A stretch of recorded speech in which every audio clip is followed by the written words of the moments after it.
എല്ലാവർക്കും നമസ്കാരം. നമുക്ക് ചെമ്പഴുന്നൂർ പൂവിലെ സച്ചിയുടെയും രേവതിയുടെയും നാളത്തെ നല്ലൊരു കഥ കേൾക്കാം. അങ്ങനെ കല്യാണം ആഘോഷിക്കാനായിട്ട് രവീന്ദ്രനും കുടുംബവും എല്ലാം മണ്ഡപത്തിലോട്ട് വരികയാണ്. ആ സമയത്ത് തന്നെയാണ് നമ്മുടെ ചെറുക്കൻ കൂട്ടരൊക്കെ വരുന്നത്.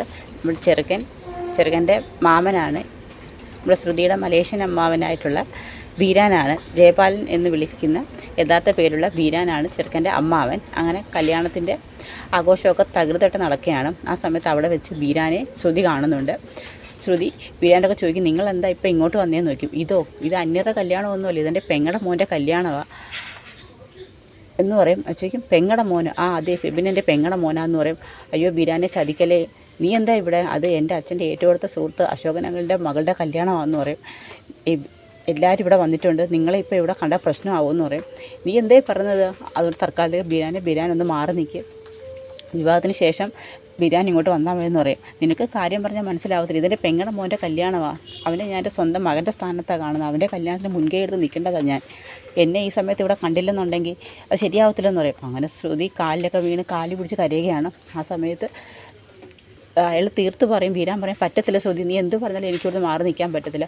വീരാനെ ഞാൻ പറയുന്നത് നിങ്ങളുടെ രക്ഷയ്ക്കും കൂടി വേണ്ടിയാണ്. സച്ചിയും രേവതിയും വന്നിട്ടുണ്ട്, സച്ചി എങ്ങാനും നിങ്ങളെ കണ്ടാൽ പ്രശ്നമാവും എന്നൊക്കെ പറയും. സച്ചിയുടെ കാര്യം ആലോചിക്കുമ്പോൾ വീരാൻ ഒരു പേടി വരും.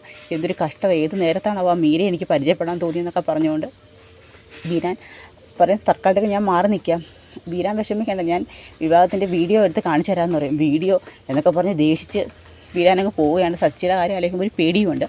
അങ്ങനെ വീരാൻ തൽക്കാലത്തേക്ക് അടുക്കളയിൽ പോയി പാചകത്തിലൊക്കെ കൂടുകയാണ്. ആ സമയത്താണ് നമ്മുടെ ചന്ദ്രമതി അങ്ങോട്ട് വരുന്നത്. ചന്ദ്രമതി സാരിയെ കൂടുതൽ സ്റ്റൈലായിട്ടാണ് വരുന്നത്. അപ്പോഴത്തേക്ക് നമ്മുടെ വർഷ പറയാം, ആൻറ്റിയുടെ സാരി സൂപ്പറായിട്ടുണ്ട്, ആൻറ്റിക്ക് നല്ലോണം ചേരുന്നൊക്കെ പറയാം. ആണോ, എനിക്കും തോന്നി എന്നൊക്കെ പറഞ്ഞ് ഒത്തിരി ഫോട്ടോസൊക്കെ എടുക്കുകയാണ്. അതിനുശേഷം ശ്രുതി അവിടെ നിൽക്കുകയാണ്. അങ്ങനെ ശ്രുതിയെ വിളിച്ച് പറയും, വാ ശ്രുതി, ഫോട്ടോസൊക്കെ എടുക്കാമെന്ന് പറയും. അങ്ങനെ ശ്രുതിയും കൂടി നിർത്തി ഫോട്ടോയൊക്കെ എടുക്കും. ആ സമയത്ത് ശ്രുതിക്ക് ഒട്ടും പ്ലസൻ്റ് അല്ല, ഭയങ്കര ടെൻഷനിൽ നിൽക്കുകയാണ്. അപ്പോൾ വർഷം ചോദിക്കും, ശ്രുതി ചേച്ചിയുടെ ടെൻഷൻ ഇതുവരെ മാറിയില്ലേ? ചന്ദ്ര ചോദിക്കും, അതെന്താ, നിനക്കെന്താ മോളെ ടെൻഷൻ? ഒന്നുമില്ല, വർഷം ചുമ്മാ എന്നെ കളിയാക്കുന്നത്. അതൊന്നുമല്ല, ഞാൻ രേവതി ചേച്ചി കുറച്ച് മുമ്പ് ശ്രുതി ചേച്ചിയെ കണ്ടപ്പോഴും ചേച്ചി ഭയങ്കര ടെൻഷനിലായിരുന്നു, ഭയങ്കരമായിട്ട് വിയർക്കുകയൊക്കെ ചെയ്യുന്നുണ്ടായിരുന്നു. അത് ചൂടുകൊണ്ടാണ്, എനിക്ക് കുഴപ്പമൊന്നുമില്ലെന്ന് പറയും. എങ്കിൽ നീ എനിക്ക് കുറച്ച് ഫോട്ടോസൊക്കെ എടുക്കാമെന്ന് പറയും. അങ്ങനെ ഫോട്ടോസൊക്കെ എടുക്കുകയാണ്. ആ സമയത്ത് ഫോട്ടോസ് എല്ലാം കഴിഞ്ഞതിന് ശേഷം രവീന്ദ്രനും സച്ചിയും ശ്രുതിയൊക്കെ അങ്ങോട്ട് വരികയാണ്. അല്ല, നിങ്ങളിതുവരെ ഭക്ഷണമൊന്നും കഴിച്ചില്ല? ഇല്ല, വാ നിങ്ങൾക്കുള്ള ഭക്ഷണം എടുക്കാമെന്ന് പറയും. അങ്ങനെ അവരെല്ലാം വിളിച്ചുകൊണ്ട് ഭക്ഷണം കഴിക്കാൻ വരും. വാ ശ്രുതി ചേച്ചി, നേരത്തെ വിളിച്ചിട്ടും ചേച്ചി വന്നില്ല, വാ നമുക്കെല്ലാം കൂടി ഒരുമിച്ചിരുന്ന് കഴിക്കാമെന്ന് പറയും. അങ്ങനെ ഭക്ഷണം കഴിക്കാനായിട്ട് വിളിക്കും. അപ്പോൾ അവിടെ ഇരുന്ന് ഭക്ഷണമൊക്കെ ശ്രുതി കഴിച്ച് തീർത്തു. എങ്കിൽ ഇതിനകത്ത് ഭക്ഷണമില്ല, നീ കിച്ചണിൽ പോയി കുറച്ച് ആഹാരം എടുത്തുകൊണ്ട് വരാൻ പറയും. ആ ശരിയെന്ന് പറഞ്ഞുകൊണ്ട് ശ്രുതി അങ്ങോട്ട് കയറും. അപ്പോഴത്തേക്ക് ശ്രുതി ഇരുന്ന് വേർക്കാൻ തുടങ്ങും. കാരണം എന്ന് വെച്ചാൽ കിച്ചണിലാണ് തൽക്കാലത്തേക്ക് വീരാനെ ഒളിപ്പിച്ച് നിർത്തിയിരിക്കുന്നത്. വീരാൻ അവരുടെ കൂടെ പാചകത്തിലൊക്കെ ഇങ്ങനെ മുഴുകിയിരിക്കുകയാണ്. അപ്പോഴത്തേക്ക് ശ്രുതി അകത്തോട്ട് കയറും. ആ സമയത്ത് പെട്ടെന്ന് മലേഷ്യൻ ഇളയച്ചനെ അങ്ങോട്ട് കാണും. ജസ്റ്റ് കാണുമ്പോഴത്തേക്ക് പെട്ടെന്ന് പത്രം എടുത്ത് അങ്ങ് നിവർത്തി പിടിക്കുകയാണ്. ആ സമയത്ത് പറയും, ഇത് മലേഷ്യൻ ഇളയച്ചനല്ലയോ എന്ന് പറഞ്ഞ് ശ്രുതി അടുത്തോട്ട് ചെല്ലുമ്പോഴത്തേക്ക് പെട്ടെന്ന് പത്രം എടുത്ത് അങ്ങ് നിവർത്തി പിടിക്കുകയാണ്. അപ്പോൾ കണ്ടില്ല എന്ന രീതിയിൽ എന്തായാലും സംശയം തീർത്തിട്ട് തന്നെ പോകാമെന്ന് പറഞ്ഞുകൊണ്ട് അടുത്തോട്ട് ചെല്ലുമ്പോഴത്തേക്ക് രവീന്ദ്രൻ വിളിക്കും, നീ ഇവിടെ കിടന്ന് കറങ്ങുന്ന എന്തിന്, എത്ര നേരം കൊണ്ട് നിന്നെ വിളിക്കുന്നു ഭക്ഷണം എടുത്തുകൊണ്ട് വരാൻ. അങ്ങനെ ഭക്ഷണമൊക്കെ കൊടുക്കും. ഭക്ഷണം എങ്ങനെയെങ്കിലും കഴിച്ചില്ല എന്ന് വരുത്തിയിട്ട് പെട്ടെന്ന് തന്നെ ശ്രുതി വീരാനെ ഫോൺ വിളിക്കുകയാണ്. അങ്ങനെ പെട്ടെന്ന് തന്നെ വീരാൻ പുറത്ത് വരും. ഒന്ന് ചോദിക്കും, വീരാനെ നിങ്ങളെ ശ്രുതി കണ്ടായിരുന്നോ? കണ്ടോന്നോ? ഞാൻ ജസ്റ്റ് രക്ഷപ്പെട്ടു വന്നതാ, ഇതിനെല്ലാം കാരണം നീ ഒരുത്തി കാരണമാണ് എൻ്റെ ജീവിതം ഇങ്ങനെ ആയത്. എൻ്റെ പെങ്ങളുടെ മോൻ്റെ കല്യാണം, എൻ്റെ ഫെബിൻ്റെ കല്യാണം എൻ്റെ സ്വപ്നമായിരുന്നു. ഞാനായിട്ട് മുൻകൈ എടുത്ത് നടത്തുന്ന വിവാഹം ഇത്, അത് കാണാൻ പോയി എനിക്ക് പറ്റിയില്ല.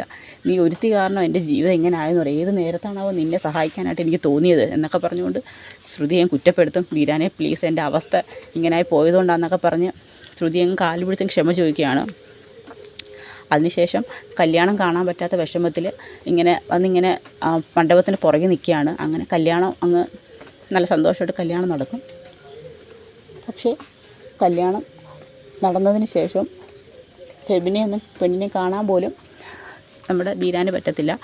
അങ്ങനെ ഫെബിൻ്റെ അച്ഛനൊക്കെ വീരാനെ അന്വേഷിക്കുന്നുണ്ട്. ജയപ്രകാശ് എന്നൊക്കെ വിളിച്ചിട്ടൊന്നും കാണത്തില്ല. ഉടനെ ഇവർ കരുതും കല്യാണമൊക്കെ ഇല്ലേ, തിരക്കിലെങ്ങാനോ ആയിരിക്കുമെന്ന് കരുതും. അങ്ങനെ കല്യാണമൊക്കെ കഴിയും. അങ്ങനെ അനുഗ്രഹമൊക്കെ മേടിക്കാനായിട്ട് അമ്മാവനെ നോക്കുകയാണ്. അമ്മാവനെ അവിടെ നിന്നും കാണത്തില്ല. അങ്ങനെ എല്ലാവരും വീരാനെ അന്വേഷിക്കുന്നുണ്ട്.